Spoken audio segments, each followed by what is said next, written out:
দিনটা ছিল 19শে এপ্রিল আর সকাল সকাল 3 শাশুড়ি বৌমা মিলে কিন্তু তাড়াতাড়ি করে রান্নাবান্নার কাজে লেগে পড়েছি। কারণ কি জানো, কারণ আমাদের এখানে আজকে ইলেকশন, একটু বাদেই 3 শাশুড়ি বৌমা মিলে কিন্তু একসাথে যাব ভোট দিতে। আর বিয়ের পর এটা আমার প্রথম ভোট, তাই একটু নিজের মধ্যে এক্সাইটমেন্টও কাজ করছিল। একদিকে রান্নাবান্না চলছে আর একদিকে আমি বাকি কাজগুলোকে গুছিয়ে নিচ্ছি। সকালবেলা যা রোদ দিয়েছে না, সকাল সকালই সমস্ত জামাকাপড় শুকিয়ে যায়। আর যেহেতু ভোট দিতে যাব শাড়ি পরেই যাব, তো আমি আগে থেকে কিন্তু শাড়ির প্লেটটা বানিয়ে নিলাম। আর আমি কিন্তু শাড়ির আগে থেকেই প্লেটটা সবসময় বানিয়ে নিই, কারণ শাড়ি পরার পরে না আমি শাড়ির প্লেটটা করতে পারি না, তাই আগেই পিনটা করে রাখি।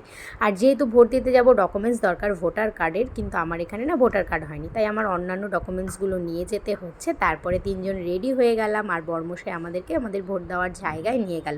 আর এখানে এসে দেখো দারুণ সিস্টেম দেখছি, মেয়েদের জন্য বসার ব্যবস্থা রয়েছে আর ছেলেরা কিন্তু দাঁড়িয়ে আছে। এই যে দেখো আমরা 3জন ভোট দেওয়ার অপেক্ষায় বসে আছি, তারপর কিন্তু আমাদের ভোট দেওয়া হয়ে গেছে। আর বাড়ি এসে ব্যাগ গুছিয়ে নিচ্ছি, কাল যাবো বাড়িতে।